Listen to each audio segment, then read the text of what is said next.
Hey, what's up, everybody? Welcome to a new episode of Transcending the Culture. I am James.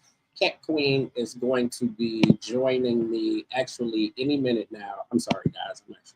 Here we go. So thank you guys for tuning in. I am James, and this is Transcending the Culture. I'm glad that you guys are with us tonight. We have a very, very good show in store. As you can see, my guest is actually right beside me right now. So we're actually going to kick off with the guest right away.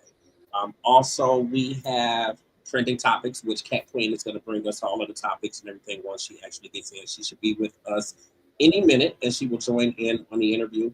Also, we have a really huge announcement for you guys today, closer to the end of the show. So you will be able to know what we got going on. And listen, when I tell you we got some really dope stuff going on, and I'm really excited about it, and everybody who knows me knows that I cannot hold water to save my life. So I've been holding on to this for about as long as I can, and I'm ready to let y'all know tonight. So we're gonna talk about that closer to the end of the show. But just to kick things off right away, I got my guest with me tonight. Now I know that some of you guys follow me from platform to platform because we have multiple platforms on the network. But if you did not happen to catch an episode of the Black Print, maybe about 3 to 4 weeks ago, then you may not know who her guest is. But if you did catch it, then you know exactly who we're talking to. So,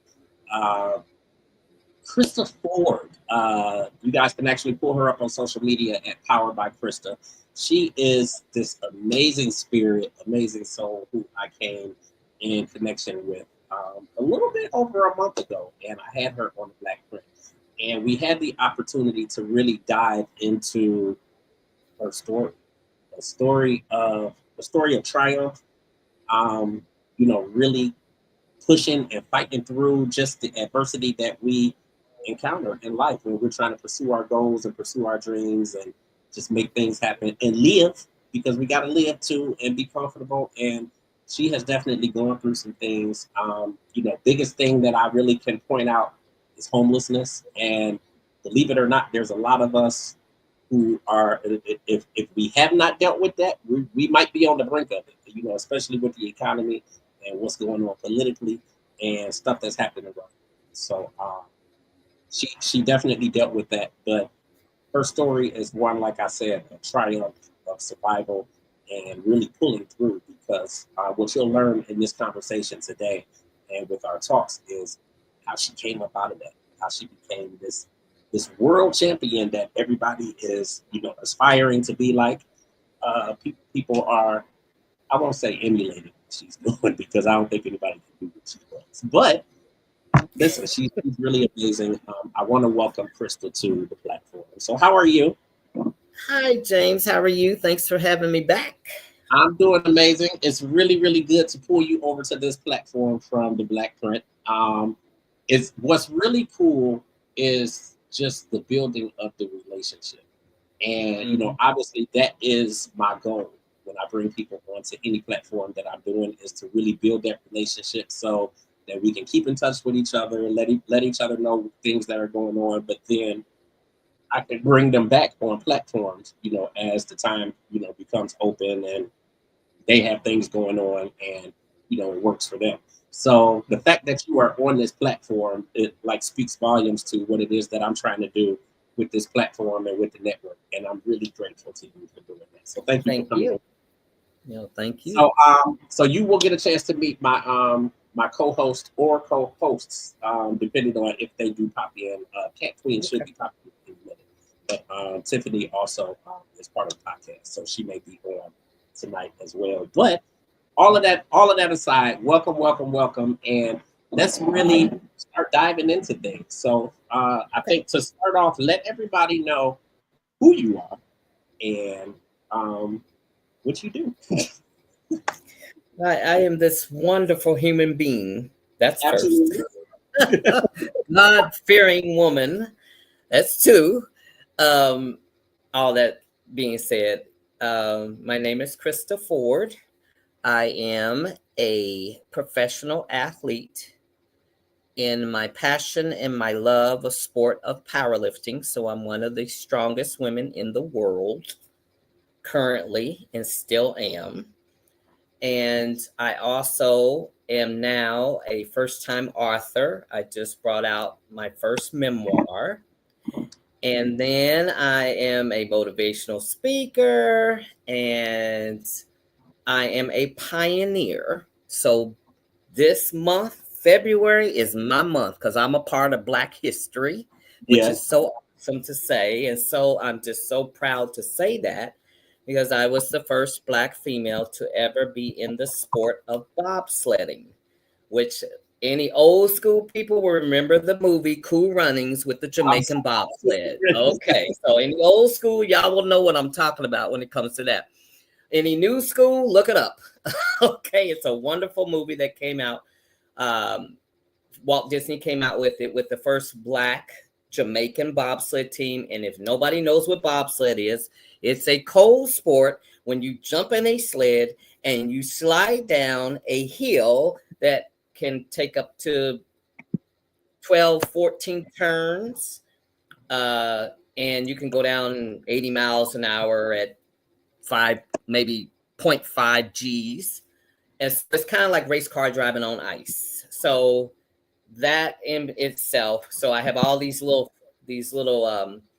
facets to my life, but the most that I'm proud of right now is that I've been doing my sport. I was like, should I bring her up or is she? I don't know if she's ready or not.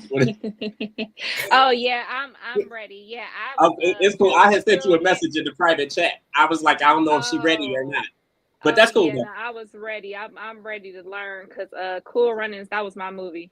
That was my movie. So I'm tuned I apologize for cutting you off. But this is oh no, you're fine. So that's it. So I have a lot of things right now that I'm very grateful for, period. And that's one, my longevity in my sport of powerlifting. This is my 41st year competing in my sport still. I have retired from bobsled, but then I have those bragging rights of being the first Black female to ever do that sport. So there's a bunch of proud things. And then, like I said, in this month of February, I am just like so grateful that I can say and am a part of history and Black History Month. And so that's my story. That's what I do. So first of all, I just have to say kudos to you. Congratulations to you. To me, you don't look a day over 50. 55. Thank you. So like to see that you have been doing this for 41 years, like to me, that is so amazing. And it's really just a testament to how good God is, and just stating that God is in the blessing business, because oh my goodness, to be doing what you are doing for 41 years, and like the strength and the power that it takes and the wear and tear that you put on your body doing that, and the fact that you're still doing it to this very day, like all I could do is take my hats off to you and just say, like, thank God, praise God.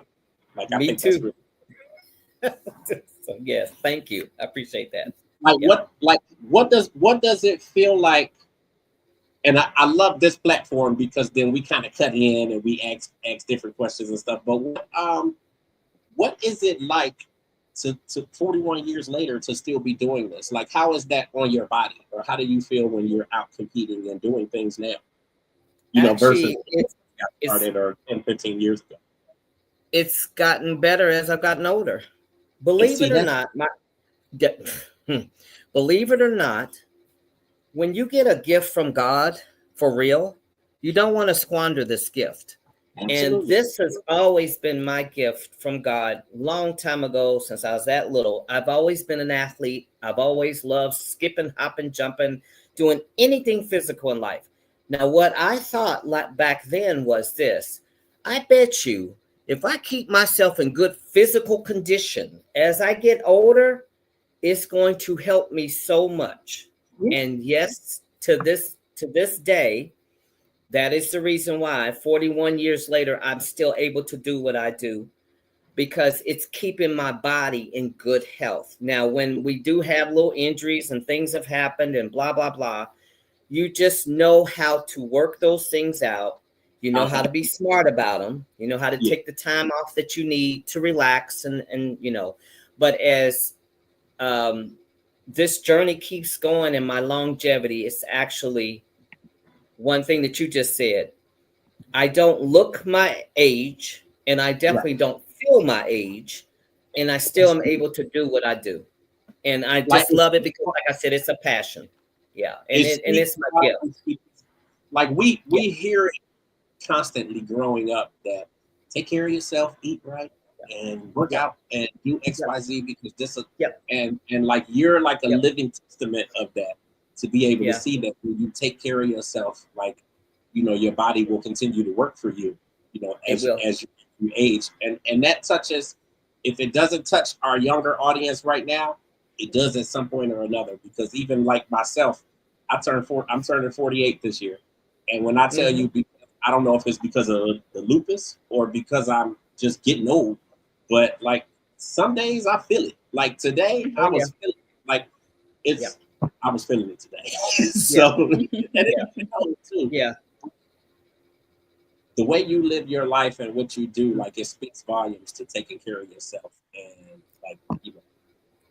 And thank you. And then, you know, like I said, I'm just blessed because I was able to get a gift that I did not squander. And now I see, as I'm getting older, I'm actually getting better. And I'm actually getting stronger as I get older. Believe it or not, my coach told me that. Two of my coaches told me that years ago. They said, in weightlifting is what I do professionally. As you get older, you actually get stronger. And I didn't even understand. That sounds so crazy, right? But they both told me the same thing. They said, your muscles mature as you get older, and you get smarter about taking the time off you need, and don't keep pushing it. When you're 20 years old, you can push that stuff to the limit. But as you get older, you get a lot more wiser too. So that helps. So that was the advice that was given to me a long time ago. And I just, now what they told me then, it totally makes sense, because now I'm living proof. It does work. As you get older, your muscles mature. So I'm just like, okay, I get it now. So it makes perfect sense. And like even yesterday, I was with my trainer, so we were lifting, and it's like I don't know which days I want to hate the most, when we're doing squat, like the weighted squats, or when we're doing the deadlifts. So it's like the deadlifts I'm doing. I think I'm up to like 135 now with the deadlift, and I'm some days I'm like, oh, I ain't lifting shit, and then other days I'm like, oh, this is much like this. So yesterday was the weighted squats, and I went up a little bit. So now I'm doing 35, 35, 45. So that's 110. I think 105. So I'm like at 115 because the bar is 45 and then I had 35 on both sides. So that's 115. So I'm squatting with 115 pounds.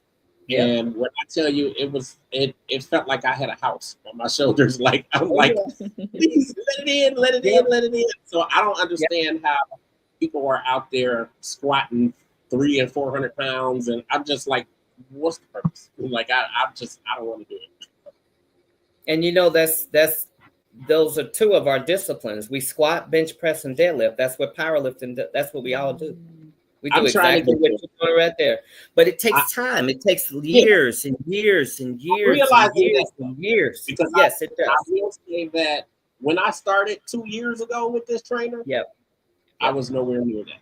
Like nowhere near. So I do understand what you're saying, you know, as far as, you know, as time goes on and keep doing it, does get stronger, and you will muscles better for you. And I absolutely can attest to that and believe that. So no, I think that's really cool. I'll let you go ahead and jump in, Kat, and then I'll come back. Okay.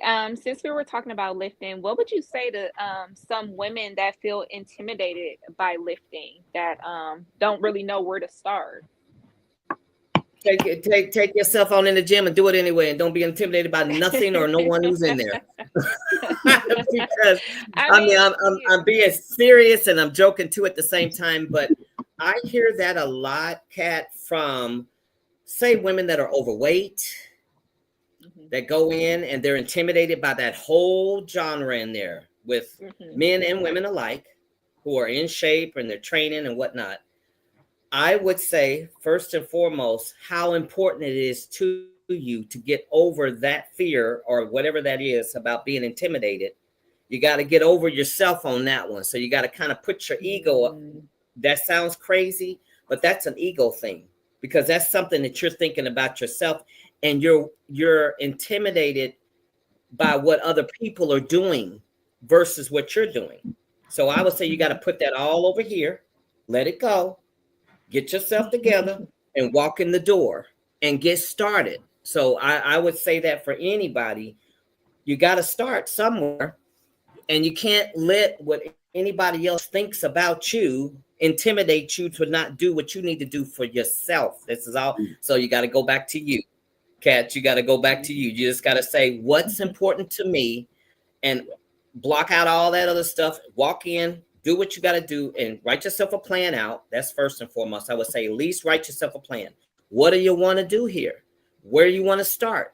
If it's just going outside and walking down the street where you ain't got it, nobody's going to be intimidated or you're not going to be intimidated by anybody because it's you and nature and God. You just go outside, and that can start your physical fitness journey by just you, yourself, and I and doing your thing like that. So you can start there too. But I would say to anybody who is going through that or have gone through that, sit down, write yourself a plan and start doing that self-love and doing it for you. And don't worry about what nobody else thinks.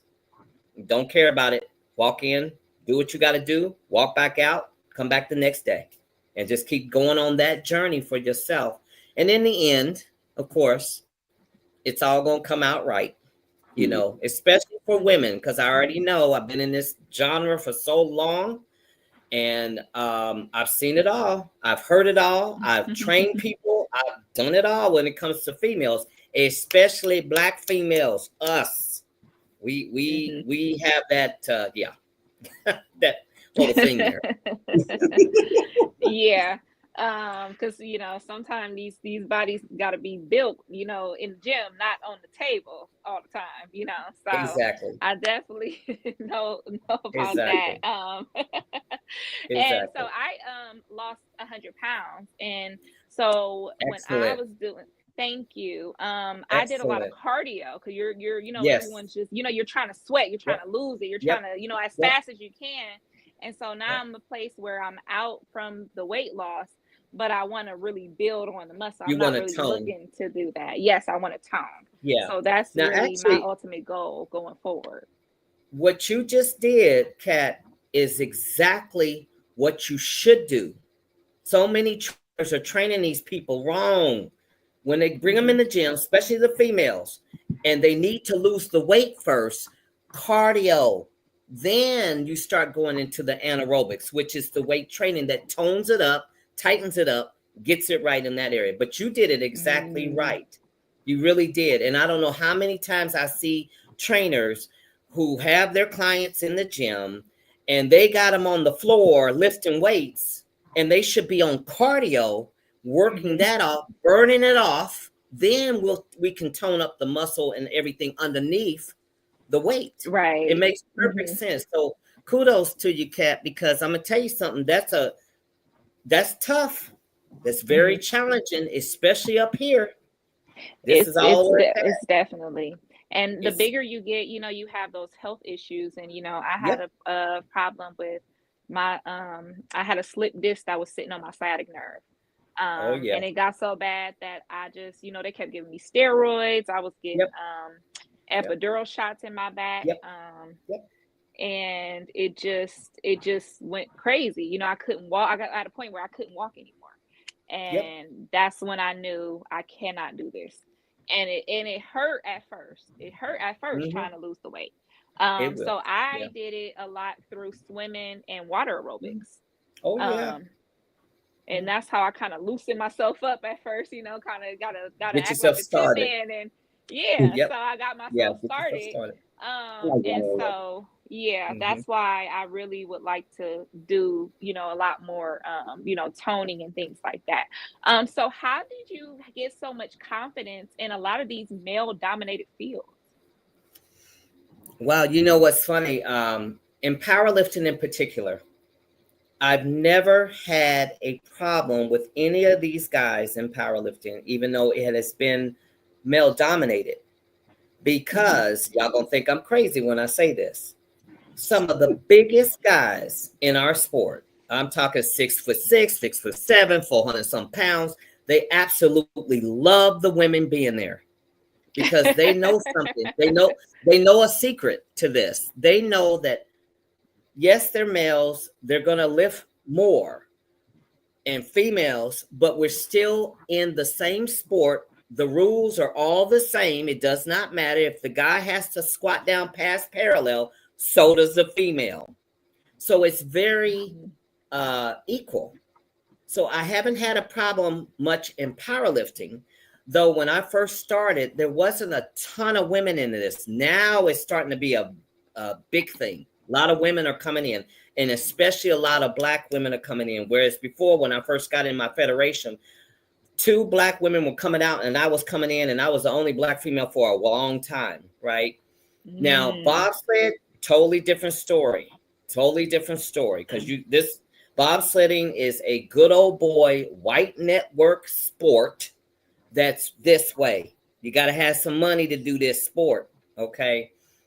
So it never has been a problem much for me about being in male dominated, because it's just like one big happy family in powerlifting in the sport itself. The guys are just, they just be like, come here, because they understand we all are training hard to get to be the strongest woman and the strongest man, and they realize that the rules are all the same. It's just we're just different genders.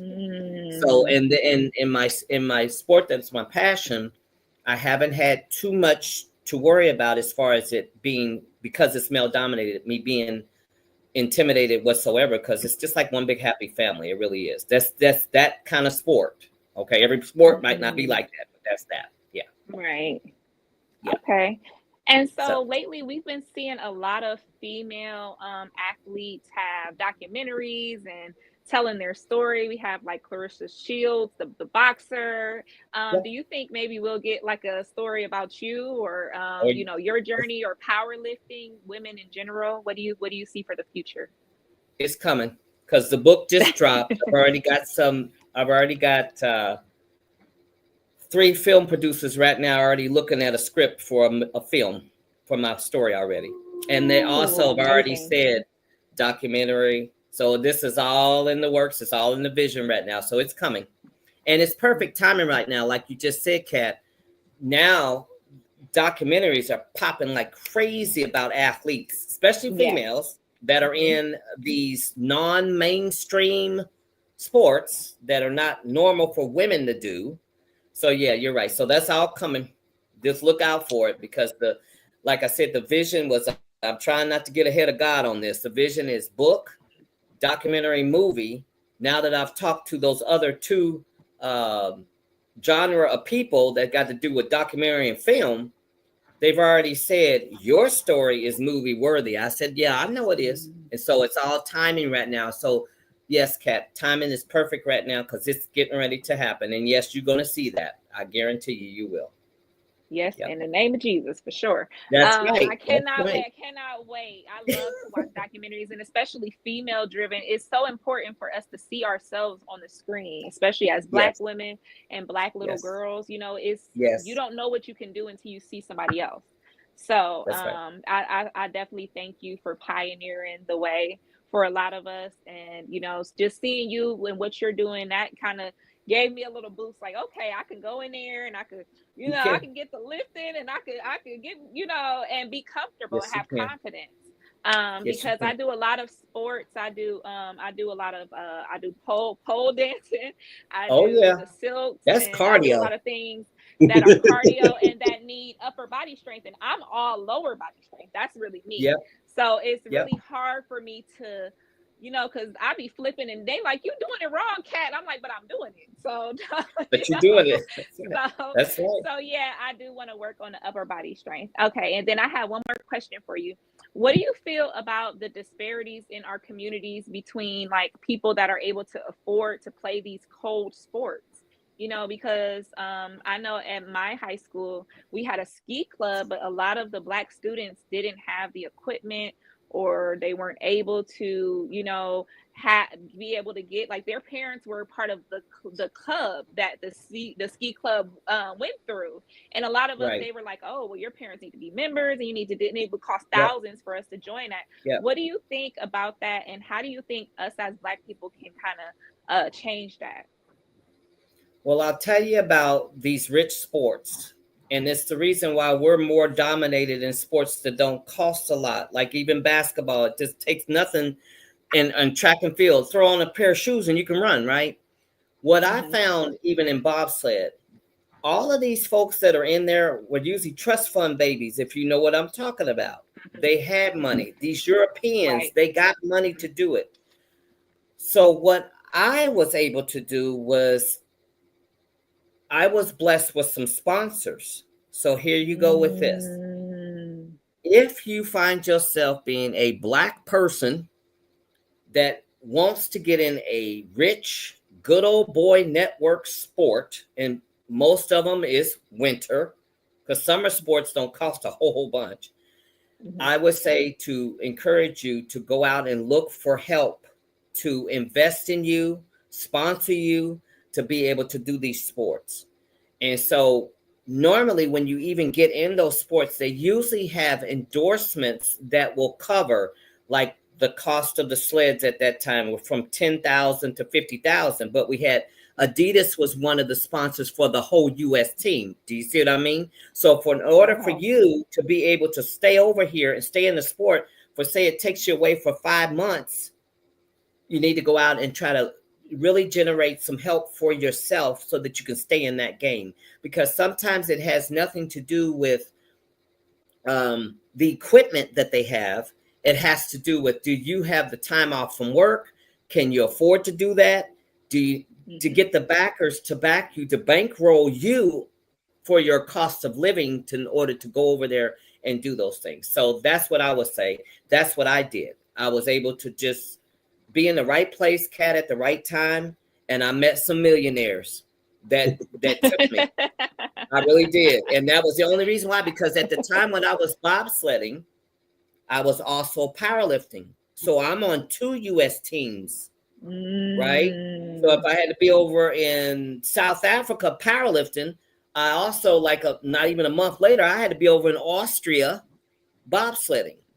So when you talk about dual things like that, so whatever the sport may be, try to put yourself out there, pitch yourself. You need help. I need help to be in this sport. I'm good, but I need financial backing, because these sports are not inexpensive whatsoever. Especially, just like I said, the time away from home that you need to do in order to do these. Because sometimes the season might start, let's just say for bobsled, the season might start in November. It's not over for another 5 months after that, because you're on a racing tour. Just like when you were talking about Cool Runnings, they started out in Calgary. That's the tour. Then you go over to Italy. Then you go over to Germany. Then you go over to here. So, yeah, you might, just as yourself individually, you might want to get some sponsors or get some backing, because the federation itself does have the money, trust me. But you being off from your job or wherever you're doing your living, you got to be able to still have your bills paid, so that's what I did. That part. Yeah, how difficult was it for you to get those sponsors, or do you feel like it was relatively easy being a woman? Well, I'll just say this, guys. I was in the right place at the right time at a Billie Jean King dinner, and I was one of the athletes that was being honored. And I happened to tell my story to somebody that I was sitting at their table. They took me over to somebody else that asked me, how much do I need? So I'm just saying, it's all in timing. It is all in being in the right place at the right time. So all I did was told my story to this lady at this dinner. And I just told her, I'm struggling. I'm on 2 U.S. teams. I work a full-time job. I'm grown, past grown. These little trust fund babies, they're good. They live at home. They ain't got to worry about none of that stuff. I said, not me. Yeah. So then when telling their story, she took me to some friends and said, she needs your help. These friends already saw me on stage with Lisa Leslie and everybody else. So they knew I was who I said I am. I'm just in a different sport. So that helped a lot too. So I just think it's all timing. Sometimes you just might be in the right place at the right time. You tell somebody your struggle, and a lot of times they'll help you. They really will. And because there's good people still out here in the world that want to help. They really are. So that was my story. I definitely agree with that. There's definitely people out there who want to help. And your story is really a testament to telling people what it is that you're trying to do. And I always tell people, speak what you ask for. So like you have to be somebody who's going to speak. You know, you got to open. I was just getting ready to say that. I was going to say, you got to open your mouth. Yeah. You need help. You got to tell somebody, I need help. Absolutely. And a lot of where we don't really want to ask people for stuff, but it's like you got to speak stuff into existence and really tell people what it is you're trying to do. Because like you said, there's a lot of people out there who want to help.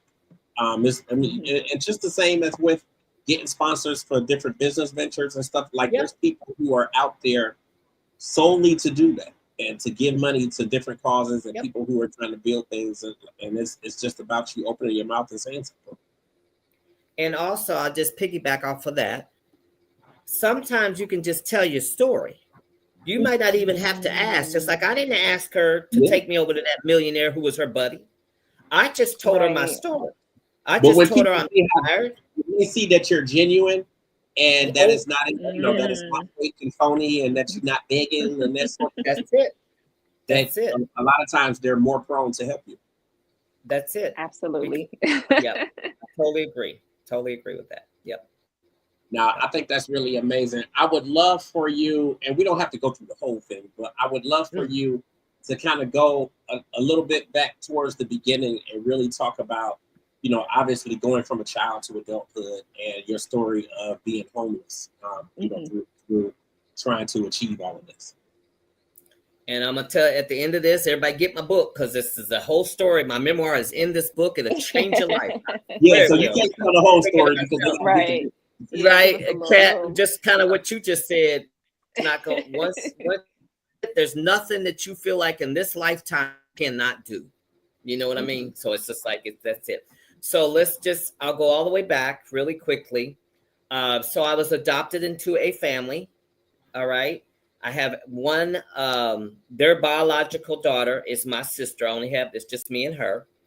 I did not have a good relationship with my adopted mom. And then when my adopted mom and my adopted dad got divorced, I was the black sheep, literally, of the family. Seriously.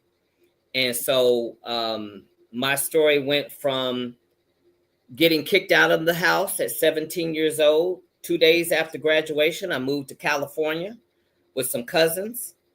And that's where my weightlifting started at in the first place. It started out in Cali right after I got out of high school, right?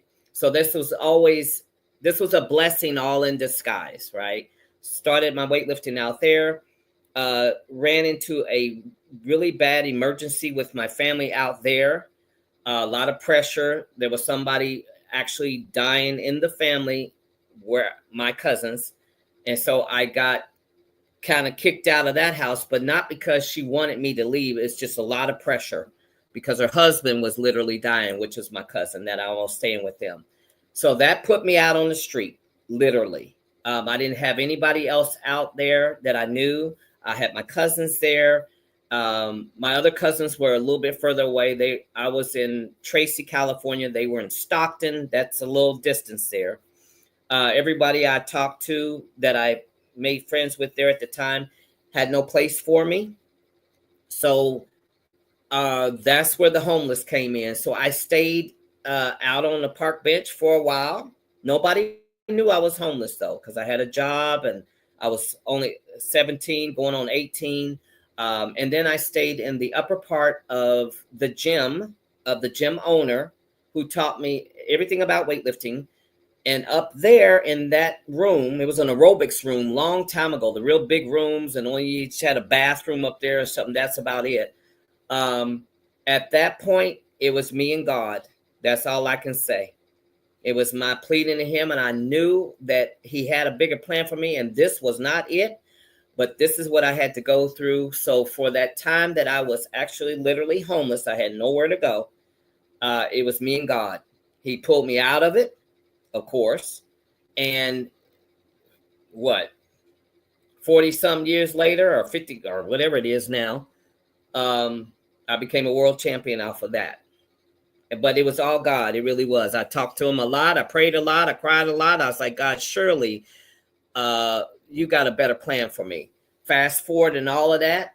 I got into bodybuilding first, competed in that, got into powerlifting after that, been in that since, got recruited on the bobsled team, and all the in between all of that stuff, life, just living life, trying to do the best I can, try to treat people the best I can, even though I'm going through hell and back, and you never know.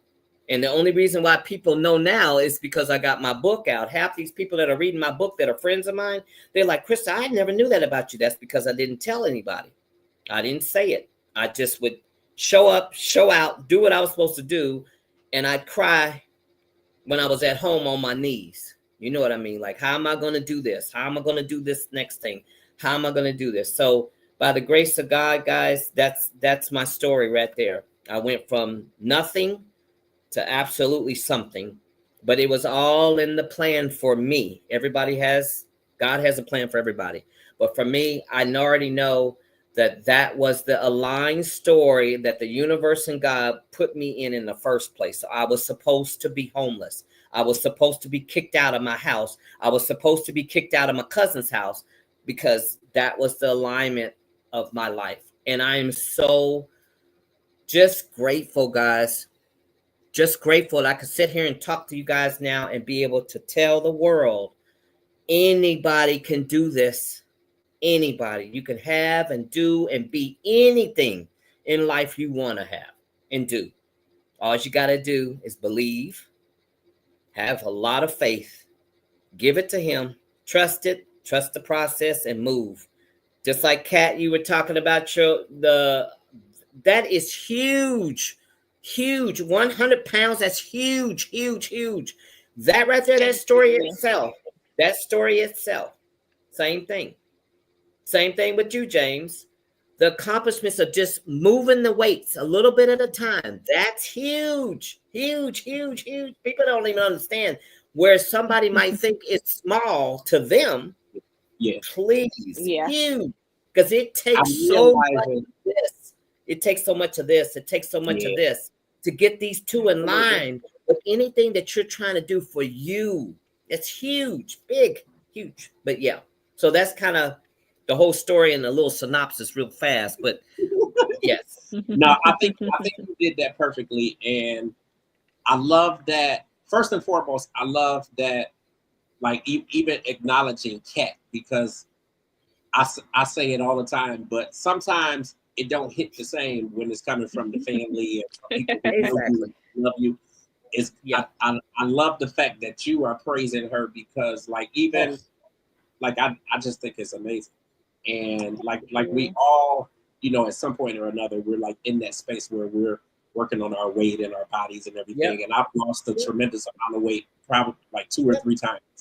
And because of weight, because of the lupus, my weight will fluctuate back and forth. But, it's amazing what she's done. Like, there's so many people who try to do it and they can't do it. And like, she's an inspiration to even me and to a lot of people. But I think it's really good, like, for somebody like you to be able to tell her. And even you speaking it to me, like, it took me a long time to first of all, it took me a long time to even get to the space of realizing that everything happens exactly how it's supposed to, just in the journey. And like, with your homelessness and just the things that you went through, like, everything had to happen in that order for you to get to where you are. And just the same as me with, I thankfully I haven't been in a position where I'm homeless or anything like that, but I've been kicked out of college twice, and to sit out for X amount of time before I could go back and to figure out how to pay for it.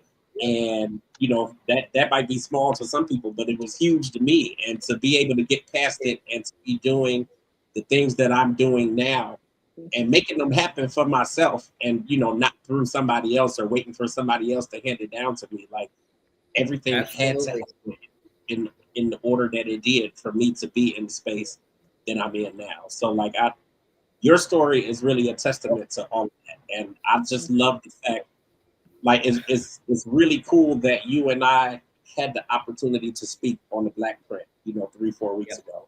And now you can come over to this platform. And I feel like the interview and the conversation went totally different. Number one, because it's two different platforms.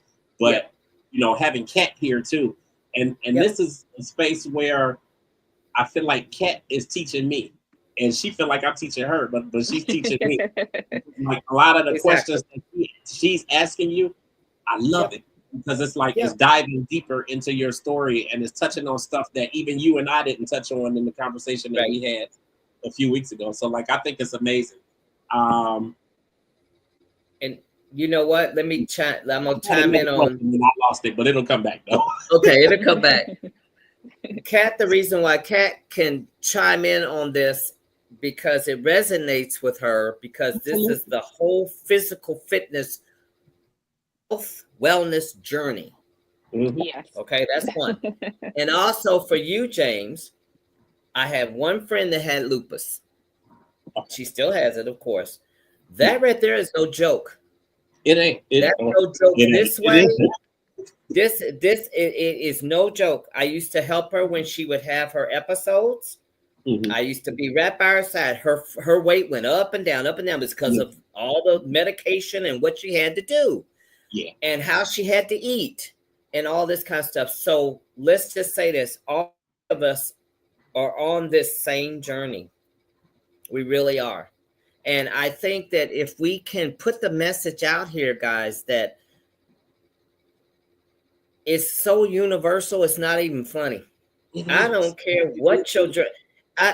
Even if you think it's the smallest thing, we're all on this same purposeful journey in life. We all want something better for ourselves.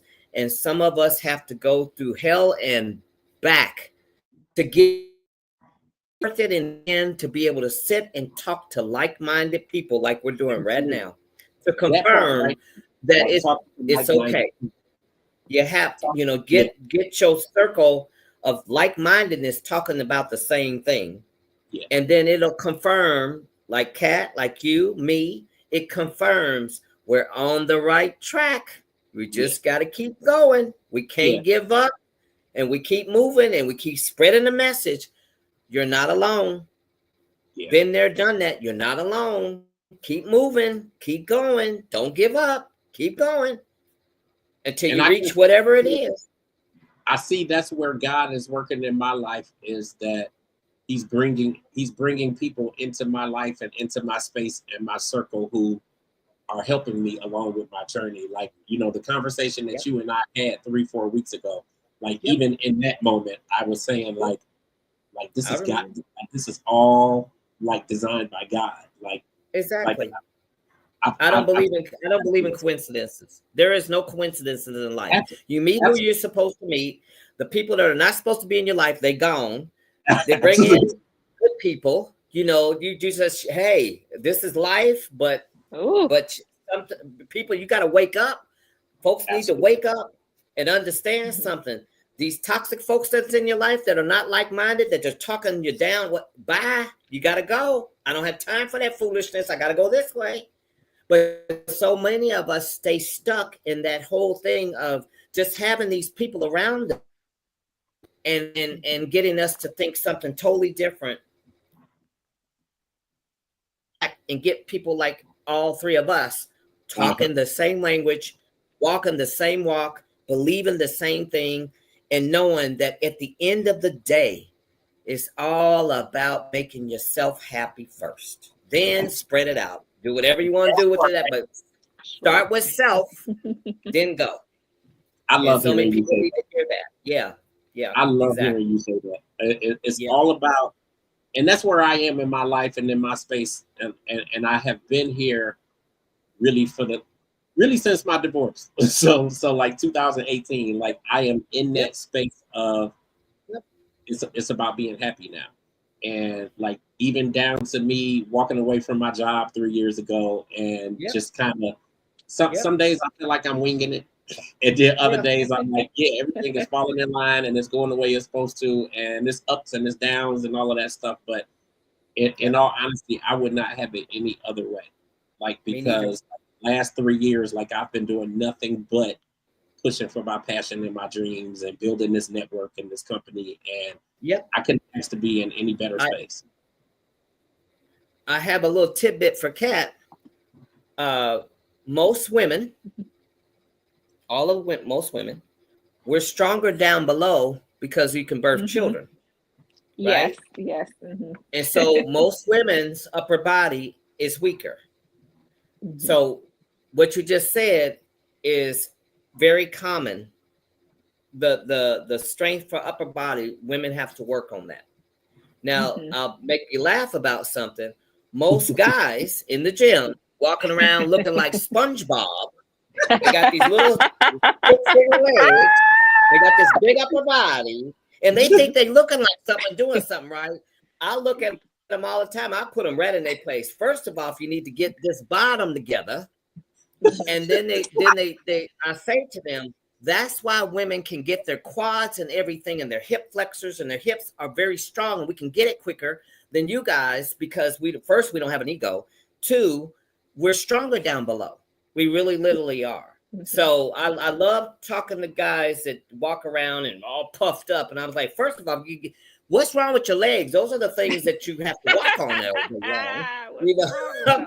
And we just, you know, and I'm being real, and they know I say that from a professional standpoint, because I know that every guy and every girl in powerlifting, you got the bottom too. So you have the full package. You have the full balance of your body up. Strong upper here, strong down below. But you have to. Mm-hmm. In certain sports that you see, you really will see more dominant down below, like speed skaters. They have look at their quads. They're huge. And they have a smaller upper body. But I found out why. It's because they need to be more agile and more flexible upper body. But they need that power coming out of their legs. That makes sense to me.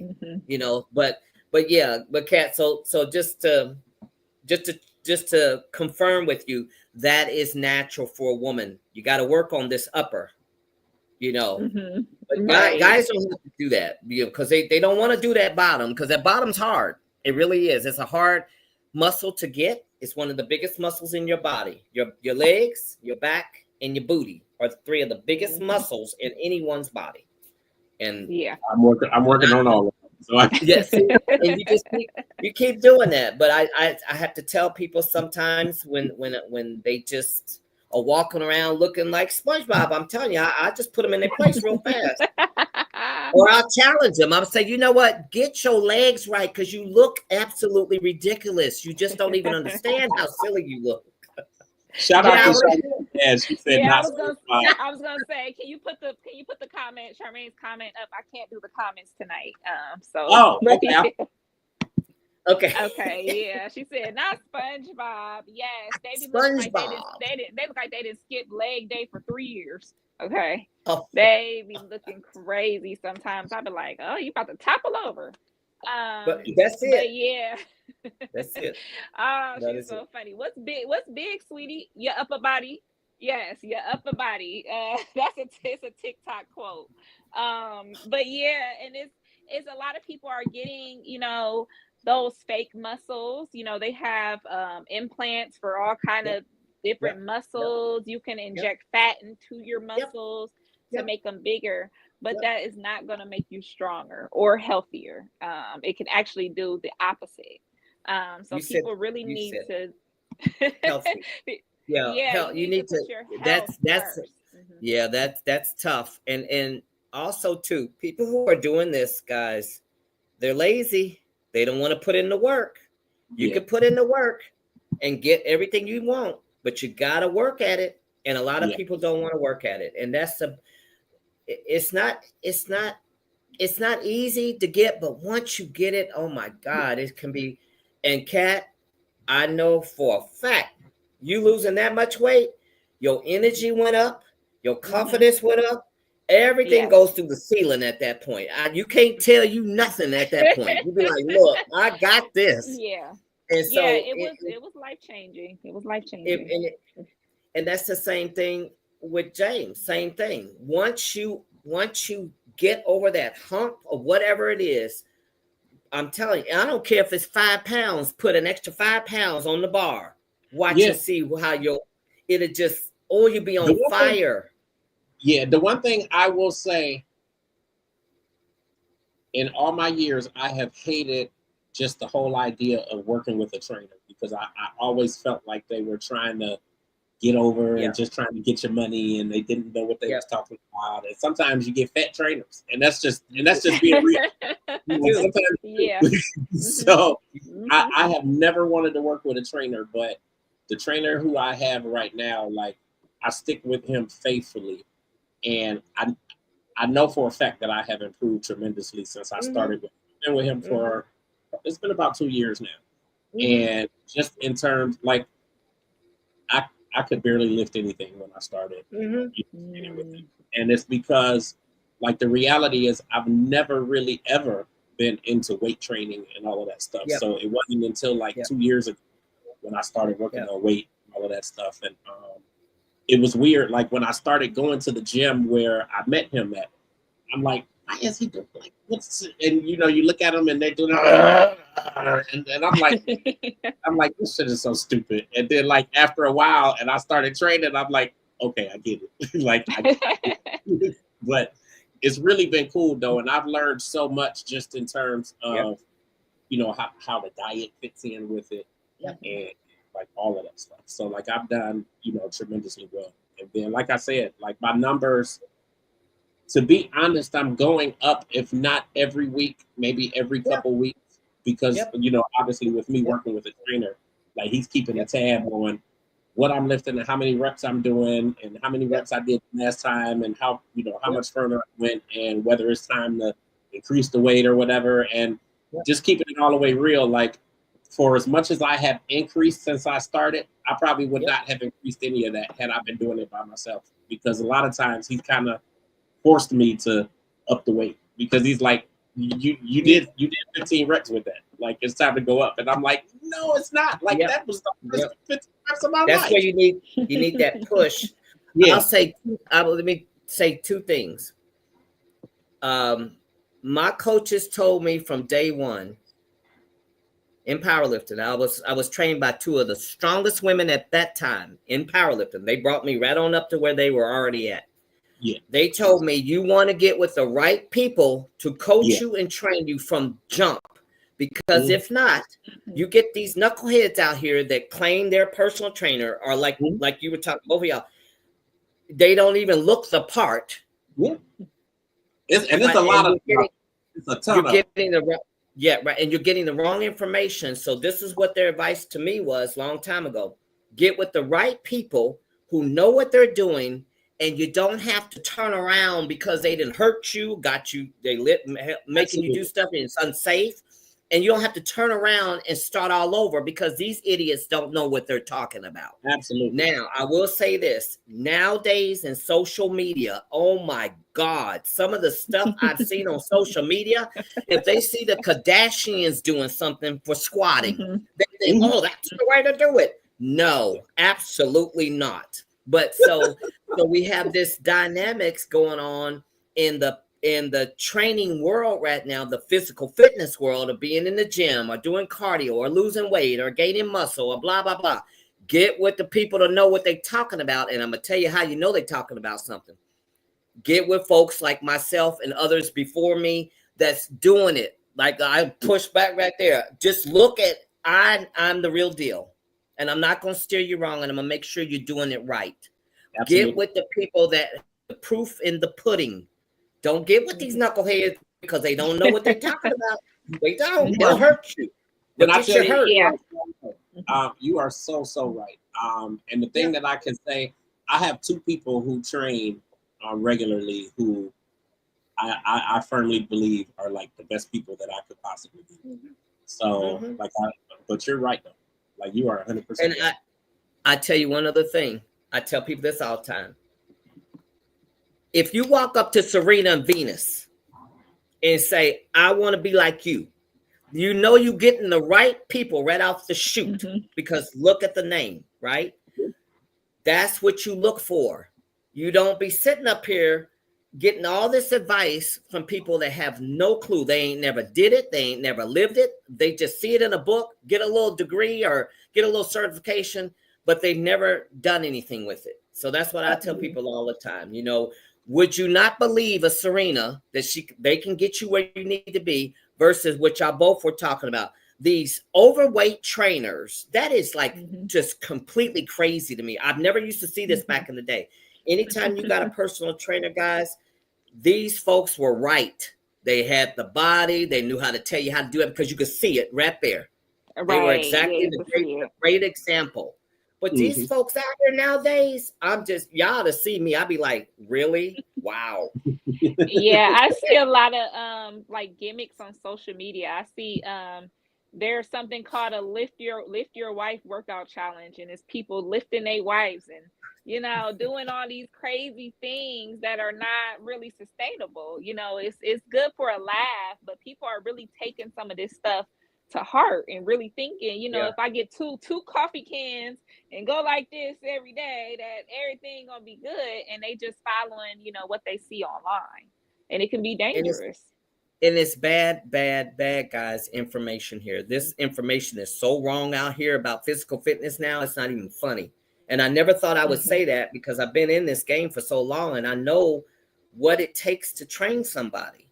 And it's all individual. You see a lot of people now, the trainers have 10 clients and they're making them all do the same thing. No, it's called personal training for a reason. Kat, you might have some other goal that you want to do. James, I might have you both together, but you want something else. You can't train people in a group like that and just have them do all the same thing. Everybody's got different health issues or not issues, So you have to cater to your clients.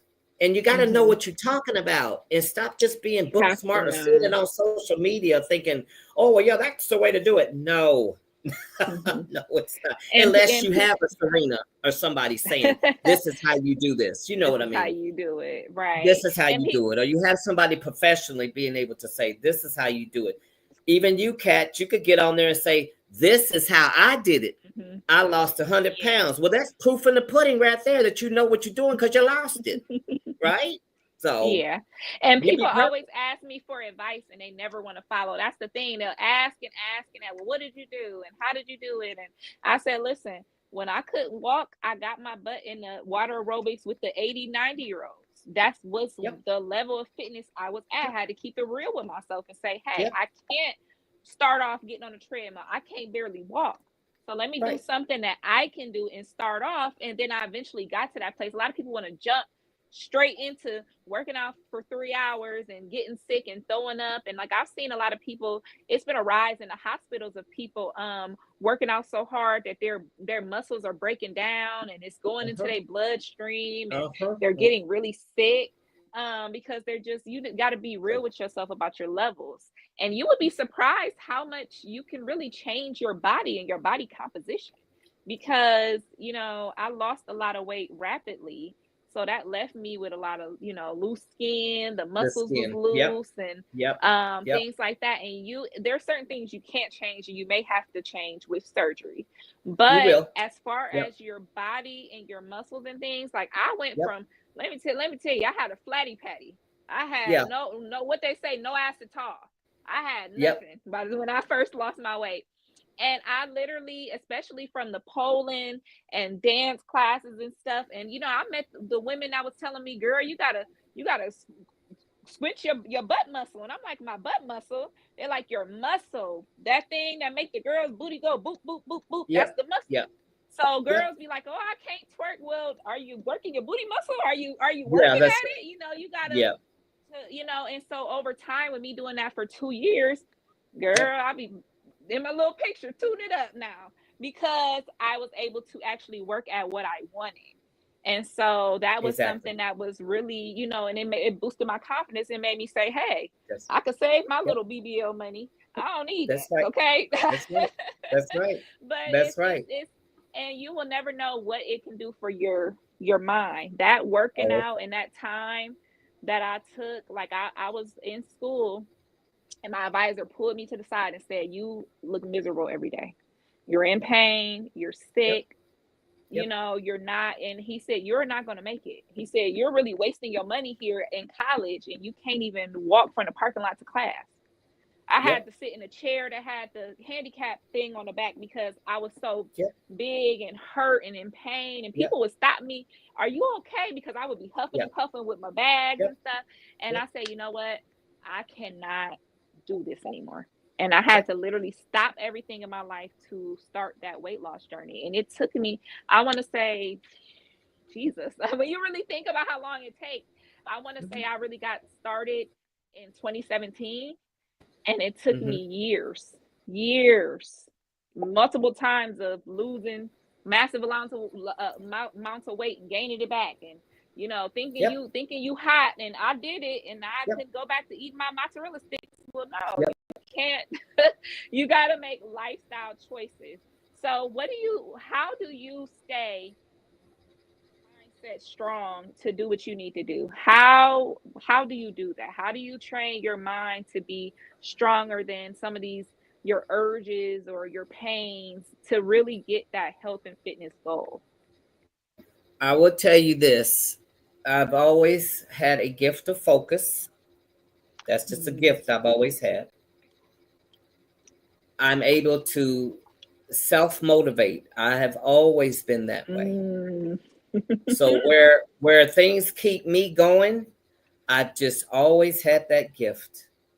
And for the people who do not have that gift, I would suggest meditation, getting into self, just really quiet mind and get a sort of a type of way of thinking that's just quiet. For me, like I said, I've never had an issue with this because, too, Kat and James, I'm going to tell y'all this. Once you find your passion that's in here, easy peasy, because you don't even think twice about it. You just do what you do because you love to do it, right? Absolutely. It's like I said, the ones who struggle, you got to go within yourself at that point. Got to just quiet down yourself. And you'll be surprised at what comes out of when you quiet yourself down. When you really start talking to you, and you might be really surprised of that little thing that might just motivate you to go over here to stay in that, what you were talking about, maintenance part, where you can keep maintaining this lifestyle, because a lot of times it's trial too. Wait, you think, oh, I can eat whatever I want to. No. Your body is telling you, no, I'm going to soak up everything you just got rid of and put it right back. That's it. So if most people just realize once you can get yourself in a place, you got to just maintain it and make it fun, guys. I tell people this all the time. What keeps me driven is that I absolutely love what I do and I have fun at it. I have fun talking about it. I have fun watching the people that I coached achieve whatever it be. They might not even want to compete, but say they achieve that one little thing, like James, you're talking about little 5 pounds, and you can see it. That right there in itself just makes me happy. So I would say that's what keeps me motivated, and it makes me happy. So whatever you find in your life that makes you happy, especially in a physical fitness journey, go with it. If you like going outside and that makes you happy just to walk, being out in nature, being with your friends, whatever the case may be, whatever makes you happy on your journey, start doing it like we did when we were. Start doing it as an adult. That is one thing. That's one thing that I always tell people too. I kind of went back to, what did I like when I was a kid? What kept me outside all day while I was a kid? And so I'm a big swimmer. I love to swim.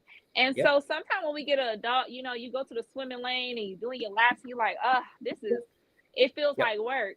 See me, I go to the end and I jump off. I be cannonball. I be having, you know, I like to have fun with it because that just keeps it fresh for me.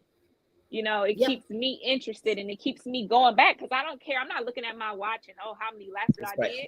I'm just happy. I'm under the water. I'm over here acting like I'm Sebastian in the Little Mermaid. So just having fun. I would tell that's great thing is just go be like a kid again. Have fun. Just go out here and have some fun. Really. I'm with you. And don't make it such a freaking it's just such a big thing. Don't do that. Make it simple. Go have some fun, and you'll reach your goal, whatever it is. But just go out here and have some fun. Stop being so serious about everything. Dang, you know, we don't live. You know, this is not refundable time. So go have some fun. Absolutely. Stop taking stuff so serious. Even everything in the world today and our health and all. Go have some fun. Just go enjoy yourself. Really. Oh, you said a mouthful with that one for sure. Yes.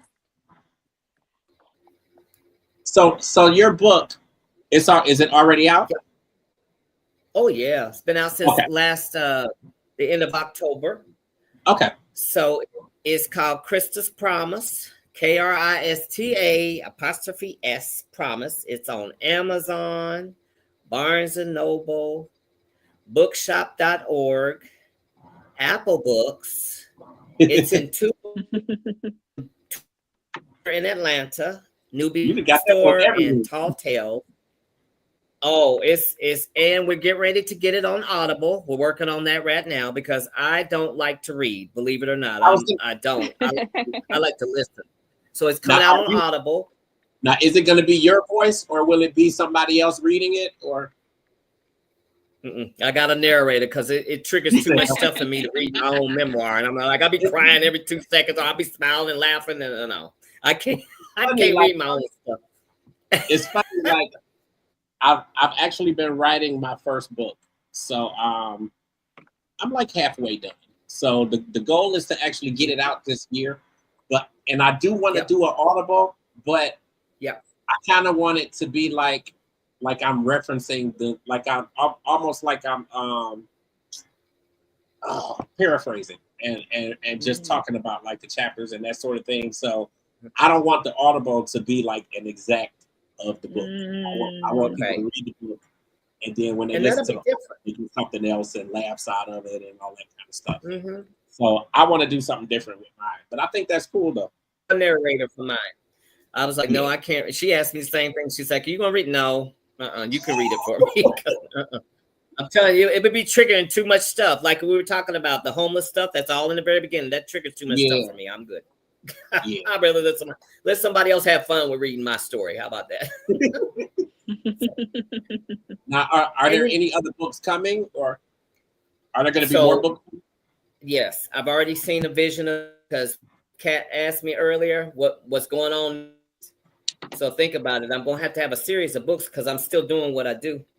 Yeah. I ain't stopped doing what I'm doing yet. And then also, if we're talking about book, documentary, movie, I want another series of books to keep going on this journey with me. So people who read the first one will be waiting and biting at the bit for the second time. And they're going to see what, like you said, Kat, what are you doing now? Then they can see, oh, now she went from here and she got a documentary and the whole world is what's going on and being able to share all that stuff. So I see it. I've already seen a series of books. I've already seen those other two huge genres that I'm going to put this all on so the whole world will know the story of how did I do this personally and how I can help others, like Kat's story, your story, how I can coincide with these stories and be able to help someone understand that it can all work. All this can work out. You just got to believe, and you got to start with you, have your faith, and then go out there and go have some fun. really is a true story about that. Yep. All right. So everybody who wants the book, you mentioned all of the different places where they can get it. Yep. Where else can people check you out at? Obviously social media. Yeah, I only do a little social media because I'm not like anyway. We about that doing that social media stuff. It just drives. I found you everywhere I needed to find you. I got you on X and I got you on Instagram. So that's all I needed. You do. So that's how. So I have Facebook, and I mostly Facebook and Instagram under Power by Krista. Those are those two. I have my own YouTube channel, which is under Power by Krista too. You can subscribe to that. There's tons of videos on there of me training other people, my training myself, blah, blah, blah, blah, blah. And you can go to my website and up all kinds of stuff. And my book is on there too, of all the places you can get my book. So it's Power by Krista too. So www.powerbykrista.com. So there's my website. So those are only the places really. Besides, you got my number, you know where I'm at. And I'm gonna get Kat's number, so I'll know where she's at, so we can start, So that's a good thing. So yeah, those are all the places you can find me. And then, like I said, the book is really, I see big things happening with this book and this memoir. I really do. I see the whole world. I've already seen I've already seen it. So it's happening. We just gotta get the word out there. Mm-hmm. I'm walking the journey. Absolutely. Yep. I think everybody is definitely going to enjoy the book. For all of you who are still watching, make sure that you get on. I got mine on Apple Music. So make sure that you guys get on there, download the book. $9.99. Like, you cannot beat that. Make sure that you guys download the book. Make sure that you guys look her up.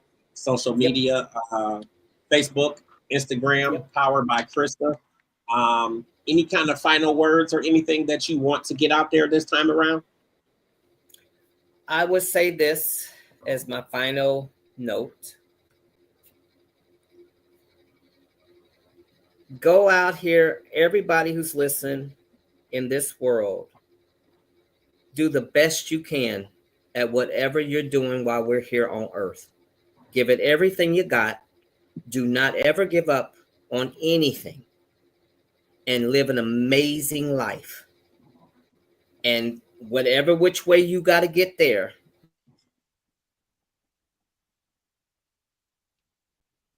be there. But if you are there, you're in the most wonderful place in your life, period, here. Absolutely. And just go out here and do whatever it takes to make you happy. And just don't ever give up. You can't give up, because if you give up, then what? Then what are you going to do? Right. Uh-huh. I mean, really, because if you notice that nobody ever says, well, when you give up, this is what you do next. No, right. Once you give up, then what? What do you do? But if you keep going, then you can.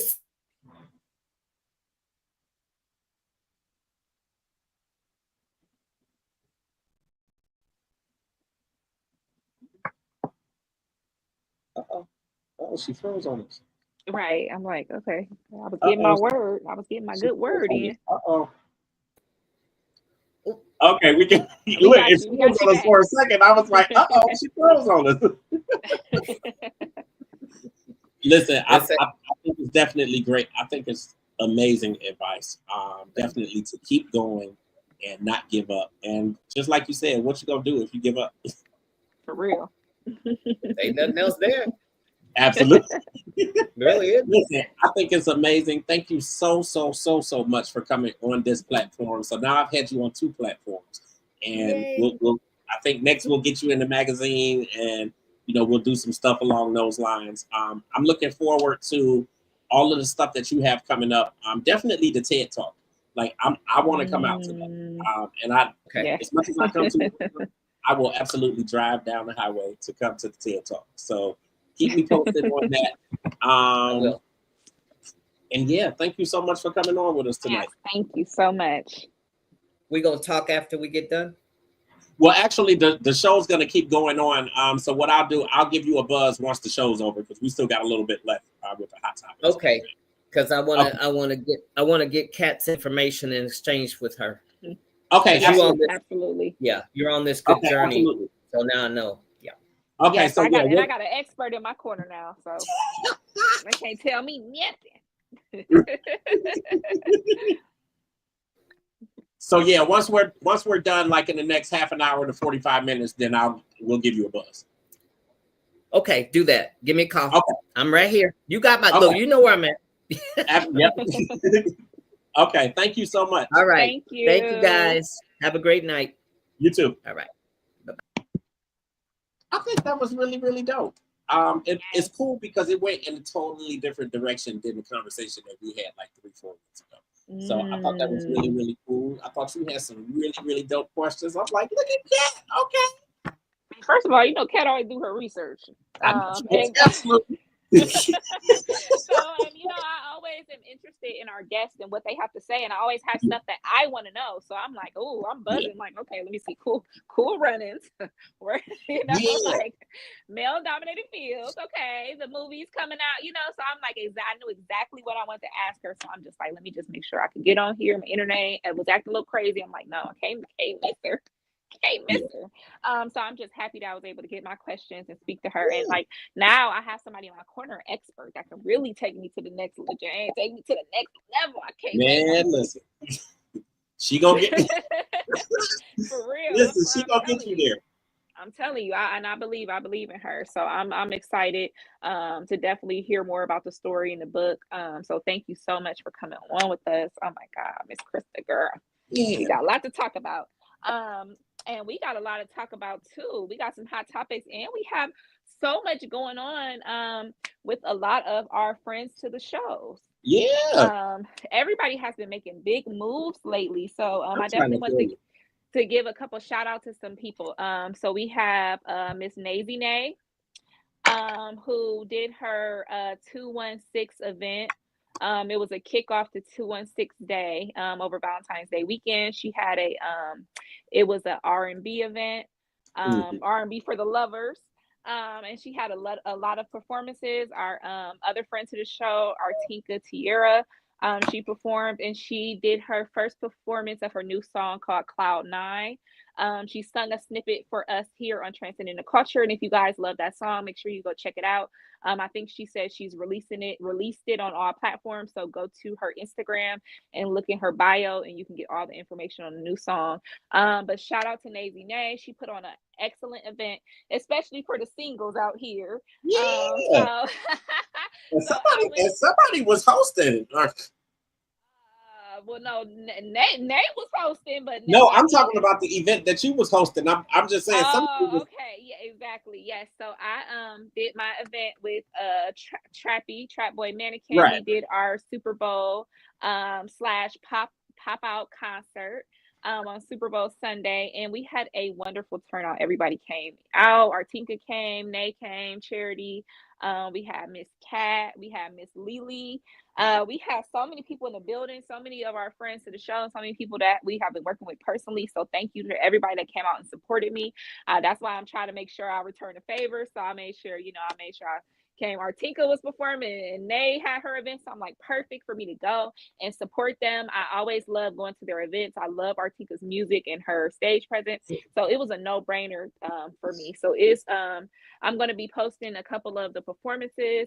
And Nay herself got up on the mic too. I didn't know she had them vocals, but she gave us a little Valentine's Day duet, her and Artinka.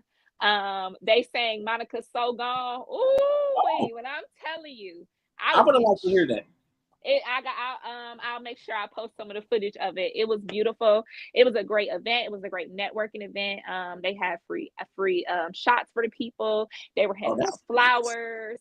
And it was wonderful. It was a packed house, and we enjoyed our performances, and it was a lovely event. So shout out to Nazy Nay. And we also have something in the works. So be looking out for Cat Times Nay event coming soon. So shout out to that event. We also had our friends at HWIC Productions, who had their movie Come to Me as a Woman premiering on Friday.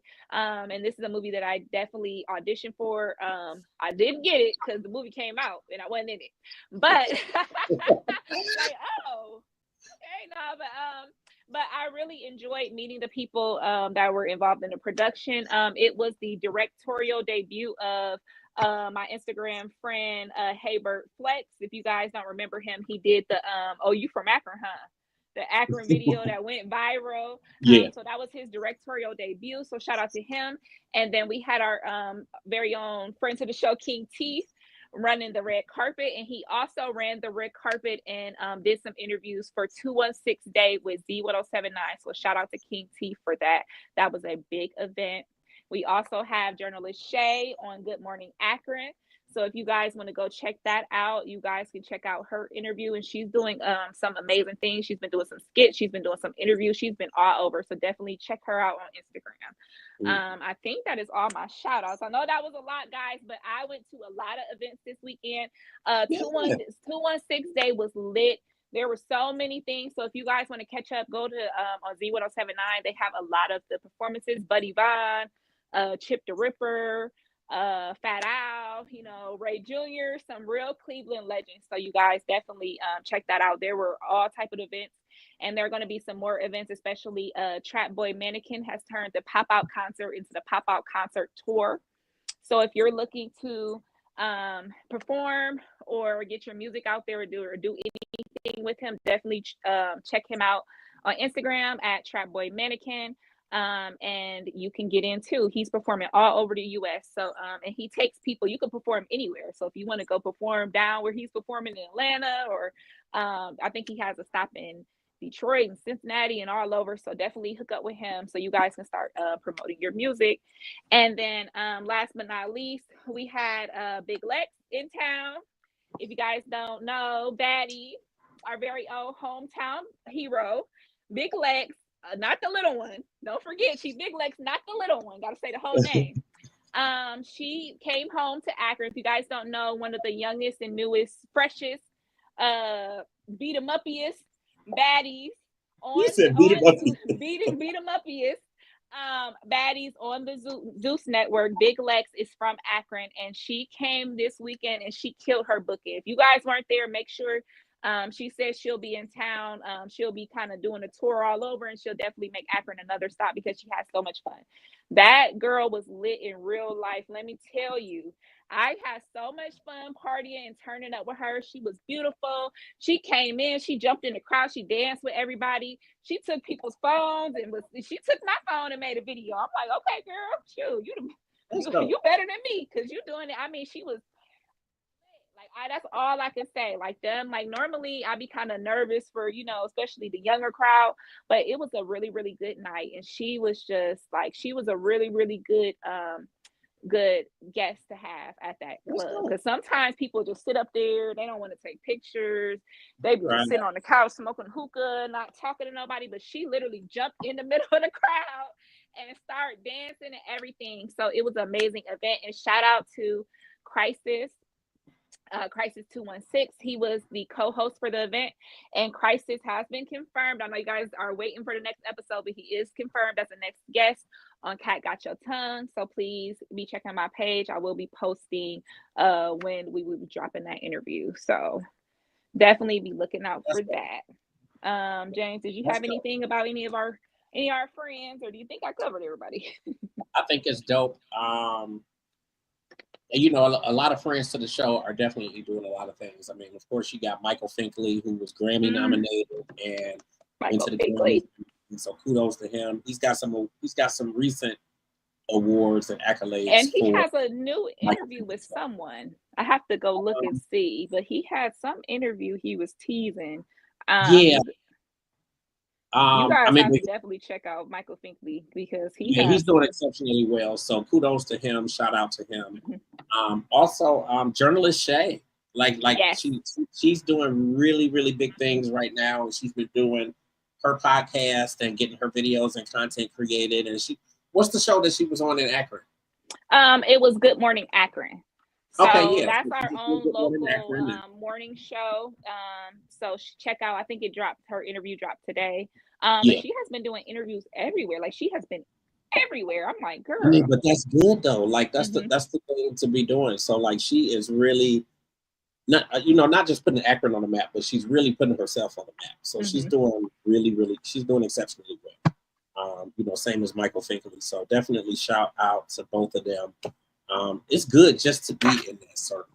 It's good to be in this circle and just be surrounded by your peers and everybody. Everybody that we work with, it's always collaboration. So it's definitely I'm happy to see everybody doing good. Everybody doing good. And then I forgot, we had Donnie Brooks, friend to the show, that runs the Akron Baseball Project.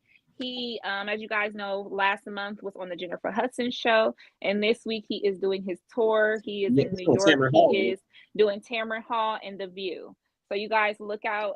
Definitely add him on Facebook, Donnie Brooks, or on Instagram, and he's posting all the footage from New York, and he's going to be giving us some insight on his interviews. Big interviews. So shout out to Donnie Brooks. He's been on both seasons of Transcending the Culture. So if you guys want to check out those episodes, definitely you can learn more about the Akron Baseball Project. And he has a camp coming up. So all you parents, I know you guys are looking for winter sports. I think it's starting in March. He's going to be having a new camp, and he does a lot of free events. I think that he said that they're going to be having a chef from out of town, personal chef from out of town, feeding the kids. He provides a lot of free services. So definitely check that out. And I heard word exclusively that he's going to be honored by the mayor. So be looking out for that, because we're definitely going to be covering that event. But it just is so good to be surrounded by your peers that are actually doing something, that are really go-getters, and it just is so inspirational. And I will tell everybody to please look at it like this. Don't ever look at it as why them and why not me. Look at it like, dang, if they can do it, I can do it. Because I know that sometimes it's hard when you working and you see everybody doing this and doing that, and you can get discouraged, but use it as encourage. Don't get discouraged, get encouraged. Get empowered. If you want people to be happy for you, you got to be happy for other people too. Yes. So I think it's dope that they all are doing very well.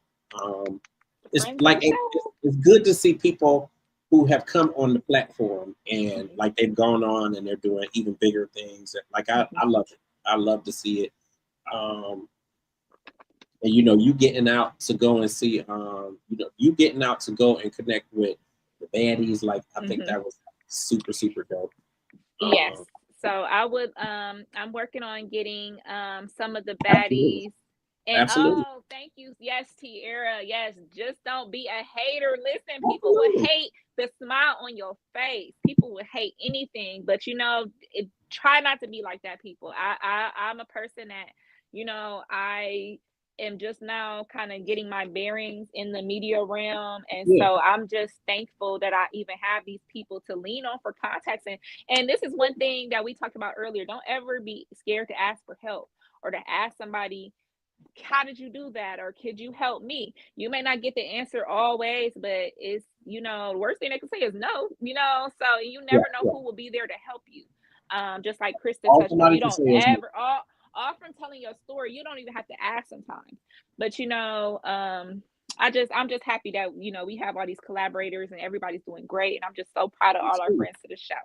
So let's get into some of these hot topics, James. I want to talk about the hottest topic that everybody has been talking about since Super Bowl Sunday. And that has been, they're not like us. They're not like us. I gotta do my Serena. They're not like us. They're not like us. So we are talking about Kendrick Lamar's performance at the Super Bowl halftime show. If you guys don't know, if you live under a rock, Kendrick Lamar performed, and he did a wonderful medley of his songs, and he even performed his most famous diss track against Drizzy Drake. So James, let me hear what you think about it, and then I will talk about my opinions. And guys, please drop your opinions down below. What did you think about the Super Bowl halftime performance? Was it fire? Was it boring? What was your favorite part? What was the worst moment, or what was your favorite song? Let us know below. Go ahead, James. So first of all, I was all for Kendrick Lamar doing the Super Bowl. I thought it was dope. I think he's worked hard. I think he was deserving of it. I felt the kind of way about the way a lot of people were tripping over the Lil Wayne shit and all of think that Kendrick earned it. You know, as far as the whole, you know, Not Like Us and Drake and all of that stuff, like I think Drake is like he's just a punk. And I say that knowing that I haven't necessarily been like the biggest Drake fan, you know, ever. Yes, he do have songs that I have liked or whatever, but I'm kind of in a place, and usually I can separate the music, you know, from the asshole and all of that shit. And like, you know, I can still play. You know, I don't have no issue listening to R. Kelly, and like I can separate the music from the person and the actions and all of that kind of stuff. But I've been in a place where I can't even really listen to Drake. Like I had stuff on my playlist and I done took it off the playlist, or I skipped past it when it come on or whatever. Real petty, right? But I just think that was like that was a bitch move to me. You know, the whole lawsuit and like all of like, because whatever you feel like they did for him, even if it is true, they did it for you too. So right. I just think it was a bitch move, and I don't see how he's really gonna come back from this. But you know, some people, you know, a lot of people think differently though, but I don't necessarily see how he's gonna come back from it. As far as Kendrick, I thought that I think all in all the show was pretty good. I mean, obviously he wasn't, you know, he wasn't all animated and doing a whole lot of, you know, different shit in the show or nothing like that. It wasn't like a Beyonce show or nothing like that. Right. I think that for who Kendrick Lamar is and the expectation that he has set and how he's been throughout his whole career thus far, I think that he did a good show.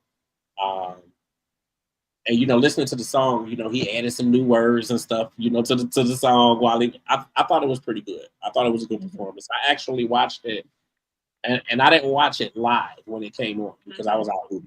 So I watched it probably 3 or 4 times on YouTube. Like I did think it was a good performance.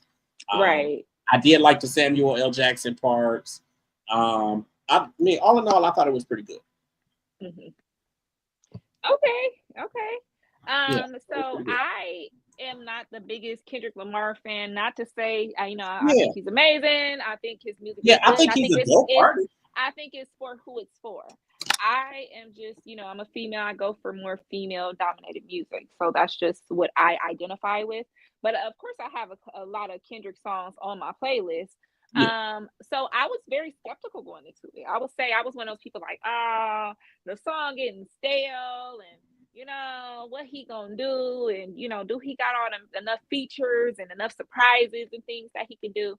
But I was like you, I didn't watch it live because I was doing the pop out concert with Trappy Super Bowl Sunday, so I didn't get to see it live. So I did like you the next day. I watched it on YouTube, and I watched it like you a few times through because, in all honesty, I thought it was fire. I thought it was fire. Yeah. Because I think that his set list was good. I think that he, you know, and then he kept teasing like he was gonna play it, and then he was like, no, you know, Sam like, no, you know, he had his little Uncle Sam little jokes, and that's too ghetto, too loud, you know. I thought it was good. I thought that was a good little campy part to it. This was definitely like this was a hot moment for SZA. Like I really think that it was. That was a hot moment. It was a hot moment. I think that she really deserved that, and I think she did really good. I think she did really well. I really like her as the feature artist that he brought on stage. You know, they have 2 hot songs, especially the Luther song being new and, you know, just not playing. So I think she did really, really well. I think it was very artistic.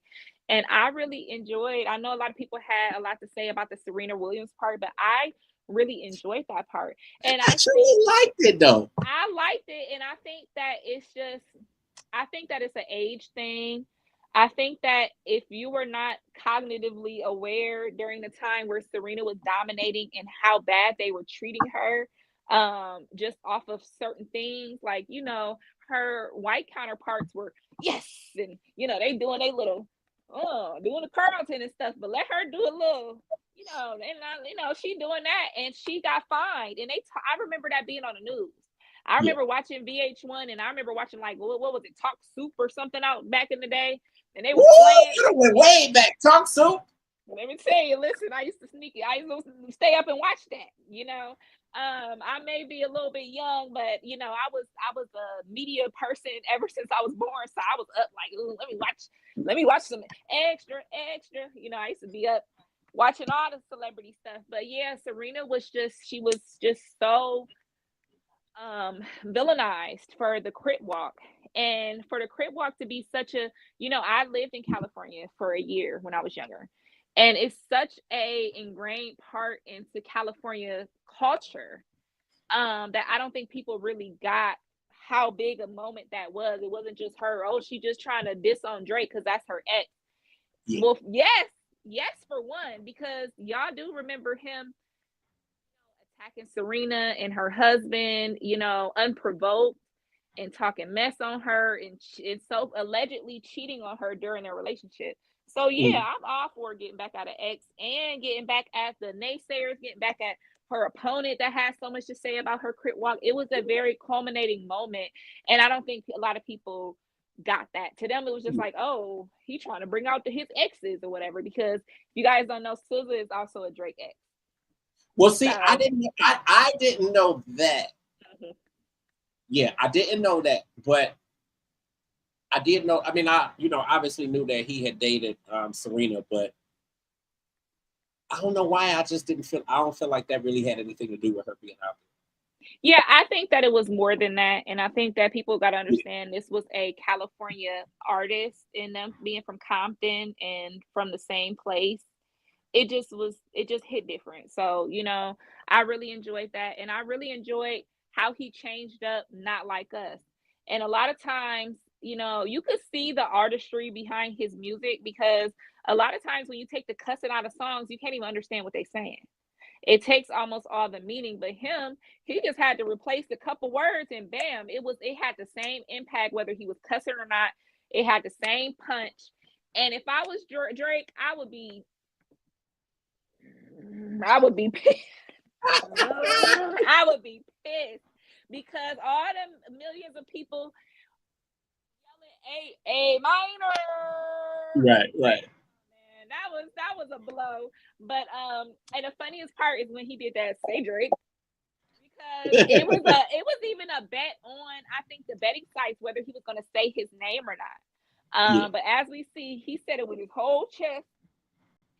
Do nothing but respect it. It was great. And by the end, I mean, I was up there like, oh shit, can I crit walk still? I had a great time. I think it was a great performance. I think it was thorough, well thought out, well executed for a rap performance. This is not a pop artist. This is not a dancer. And he even had his little, you seen everybody been doing the mustard on the beat. You know, that little two-step. He done brought the two-step back. He done brought the little, so all the people that say they don't know what to do in the club, just follow Kendrick, do your little two-step. That's all you need. And he brought back flare jeans. My God. Yeah, I was gonna mention the jeans. He do. Yeah. You know, he had on some them is every mom's dream pair of jeans. I don't know what kind of dress barn he dug them jeans out of. But them some jeans that I look like I begged my mom for in the 7th grade. They was fitting perfect. But yeah, I thought it was a great I thought it was a great performance by a great artist, and it actually gave me so much more respect. I already respected him as an artist, but it just gave me so much respect as a performer. Yeah. And then the next day I went and I watched a lot of reactions to it, and it was really interesting watching a lot, especially like the elderly people getting up out their chair, and a lot of the white people that really didn't understand his message get his message through that performance. There were so many videos of, you know, people saying I finally kind of understand what he's trying to get across with his music, because he did the performance, the storytelling so well. And that is a marker of an artist, you know. So shout out to Kendrick Lamar for that performance. And then if you guys don't know, Drake and Party Next Door, I had to think. They just dropped a project. They just dropped a project this week. And the reviews have been not so great. Allegedly, a lot of people have said that these are songs that they have previously worked on, that they didn't release or sell. You know, this is just kind of like the songs that didn't make the album cut. Yeah. Type of music. So that's what I heard, that it was kind of a money grab. It was kind of a, you know, look over here, don't look over here type thing. So a lot of people weren't really feeling it. I haven't listened to it. I'm not a person that usually, especially with Drake, I don't go and listen to him because he be having 1,000 songs and Right. he be crying over 5 big booty chicks. I don't know. So I kind of wait till the songs kind of come out or somebody post it before. I'm just not a person that, like I said, I don't listen to a lot of male dominated rap other than, you know, the songs that I really like or whatever. So that's just not something that I do. So I'm not going to go and listen to the whole album and, oh, this good, this not. I'm going to wait, see what album he got a little video too, got a little dance or something, you know, and then I'll check it out. But one thing about Drake is I've always been a Drake fan. I came up around the Young Money, Cash Money era, so I'm always root for Drake, Nicki, Wayne, you know, the big three of the Cash Money.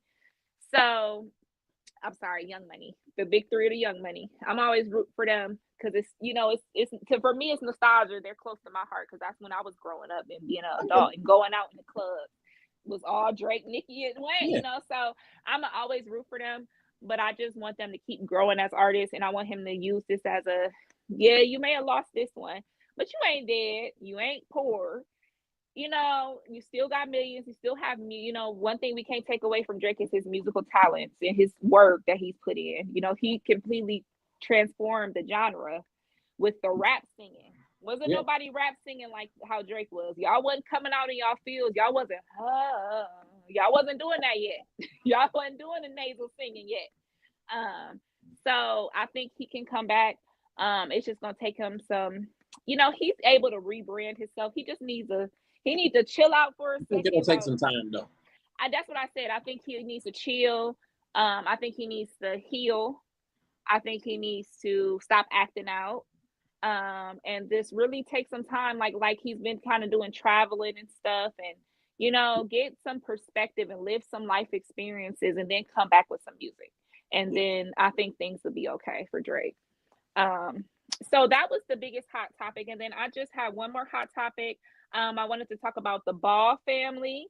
If you guys don't know, the Ball family from the Big Baller brand, LeVar Ball and a foot amputated.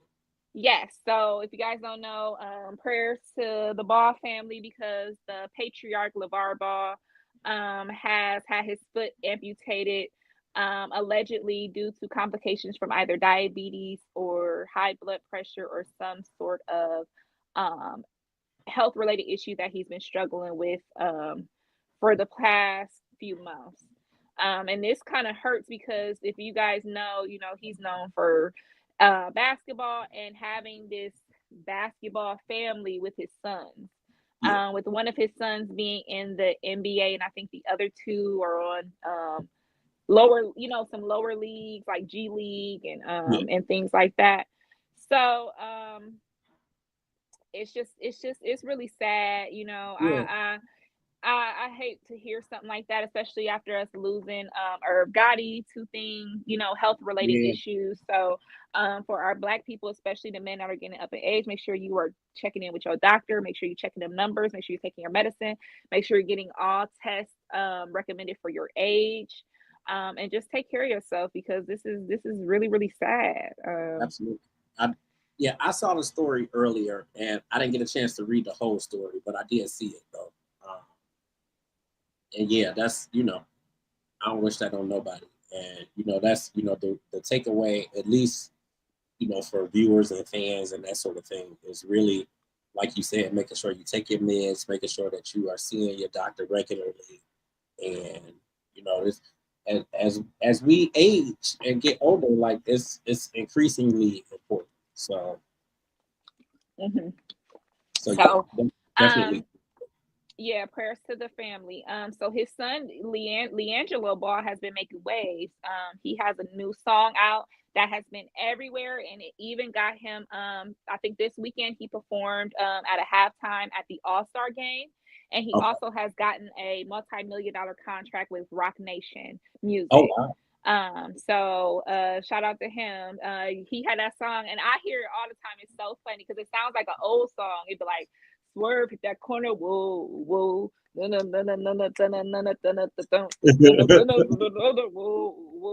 know is Kayla be going around all day is hit that corner, whoa, whoa. She be going like this. I be like, girl, what the heck you talking about? Hit that, you gonna swerve, hit that corner. What you talking about? But listen, it has an old school feel to it. So if you guys like Juvenile, Master P, Petey Pablo, Mike Jones, Petey Pablo, you take it back. Listen, I used to, they said, I think they said Tasha and the Freak Elite, so that was my jam. But Leangelo also is making waves because if you guys don't know, he was engaged to Miss Nikki Baby, Nikki Muratas, who has been on Love and Hip Hop fame. They recently welcomed their second child 2 months ago, and he has walked out on her and his whole entire family and has a new girlfriend, and him and his new girlfriend have been posting and basically baiting Miss Nikki Baby and making fun of her that he left her. So it's very touchy subject. She was about, I want to say 10 years older than him, maybe more, I think she is around 35 and he's in his early 20s. So people were kind of looking at the relationship like, do you want to really settle down with this young man, but she felt like he came from a good family. His parents have been married for this many years, and they have been together for a few years and moved into a house, had just taken family pictures, and she said that he left one day and just never came back. Yeah. And she said after that, her friends start sending her videos and pictures of someone that he had been seeing around town. And then literally the day that she saw that, he was posting with the girl. They were going out to eat. They were posted cuddled up, going to dates, and he posted him buying her all these stuff for Valentine's Day and literally just crushing her while she is literally postpartum, like baby maybe a month or two old. Yeah.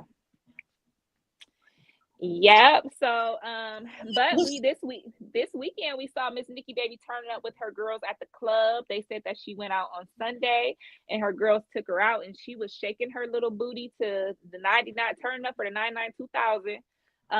She was backing that thing up, and they said she's on the prowl for another baller. So yeah, so Miss Nikki Baby has dated a lot of famous rich men.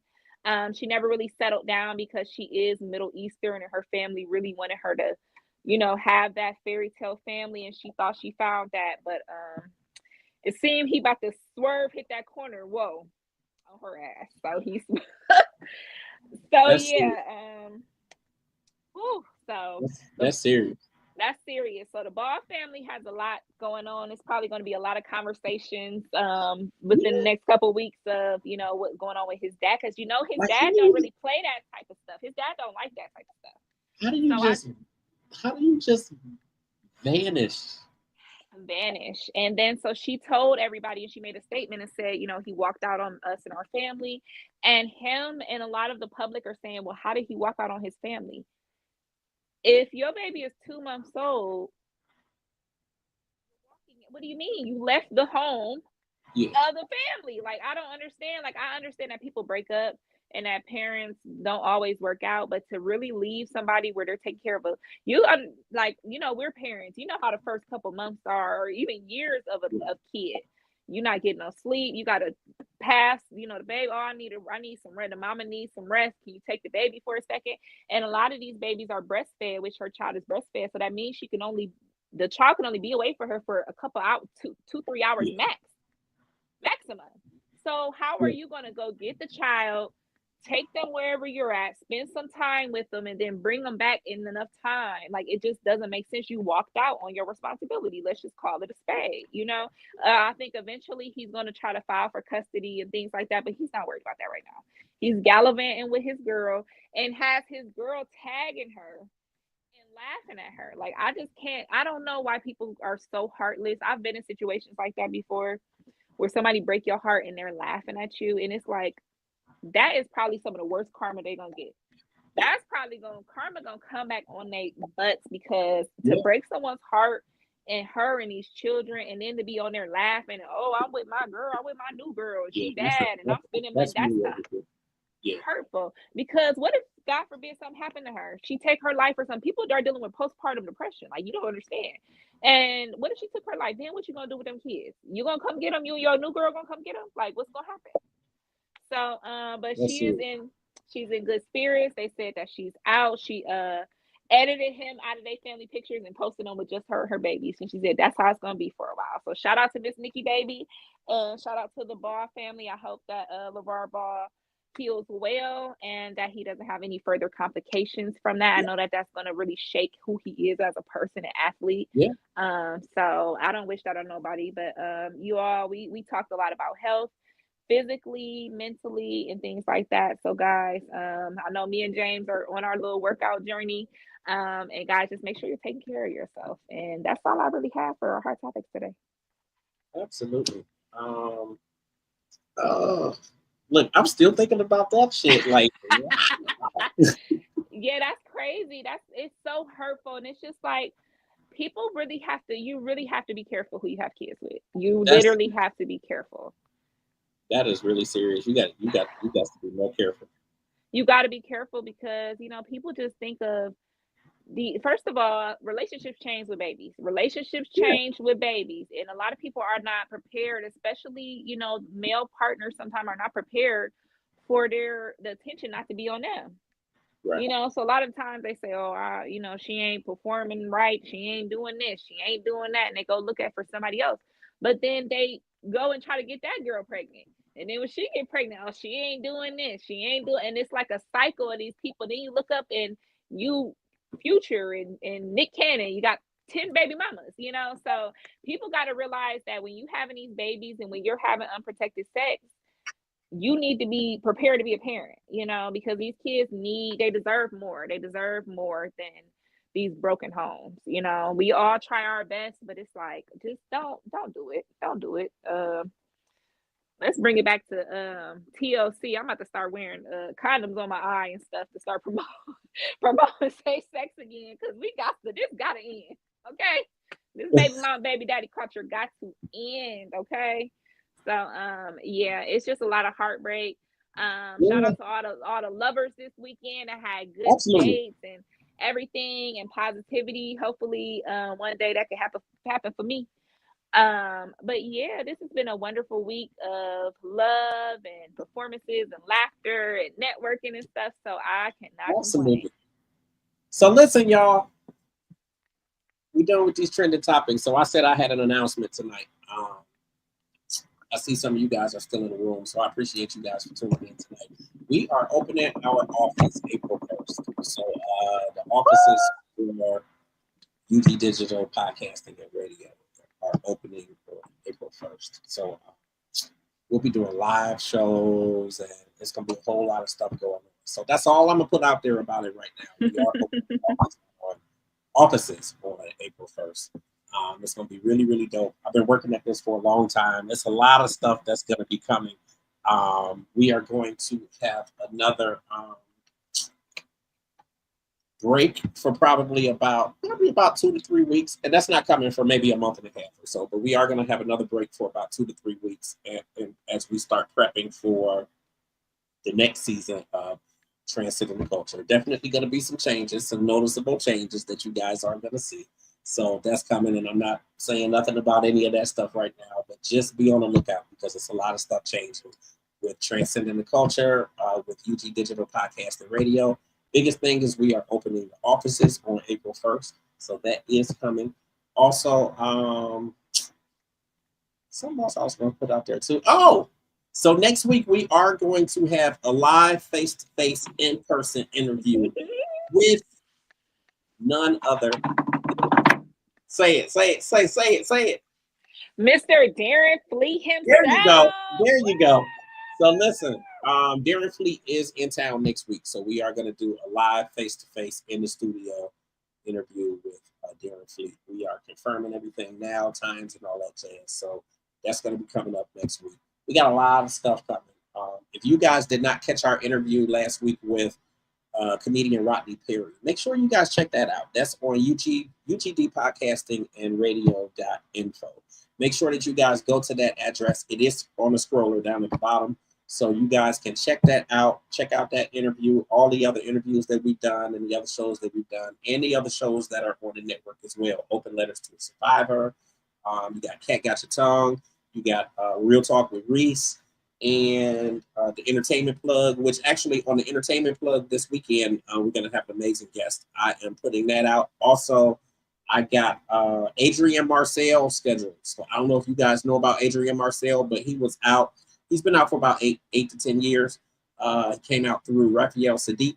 He is going to be on the Entertainment Plug. Or actually, I think he's going to be coming to Transcending the Culture. So let me double check. Okay. He's going to be coming to Transcending the Culture next week. But I need to look at the information that I got back.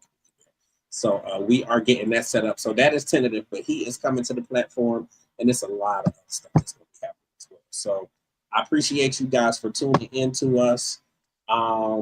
Really, really good show tonight. Thank you again for Krista, who was on at the beginning of the show. If you guys missed any part of the show tonight, you can catch it at UGD Podcasting and Radio.info.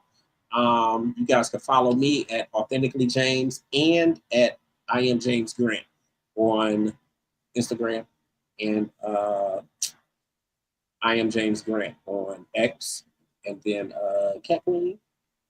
Cat Queen on all platforms. There we go.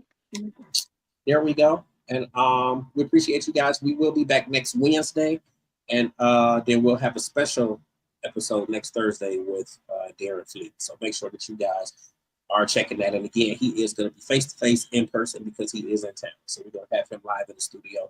It's going to be a showdown. So I'm geeked. I'm real geeked about it. Yes. A lot of stuff going on. So I appreciate you, Cat Queen. Once again, thank you to Krista Ford. Make sure that you guys check her out on Instagram, Facebook, and Twitter. Her name on there is Powered by Krista. So make sure that you guys check her out. And her book is on all platforms, Apple Books, and so make sure that you guys check her out. It's only $9.99 on Apple Books. So you download it. I downloaded mine. Make sure that you guys get yours, and we are out of here. Anything else, Kate? Nope. Bye, y'all. Listen, bye. And we're gonna see y'all. We might see y'all before next Wednesday because we are starting to do some intermittent lives and all that kind of stuff. So until then, we appreciate you guys. You guys have a great evening, and we'll catch you next time. Be blessed.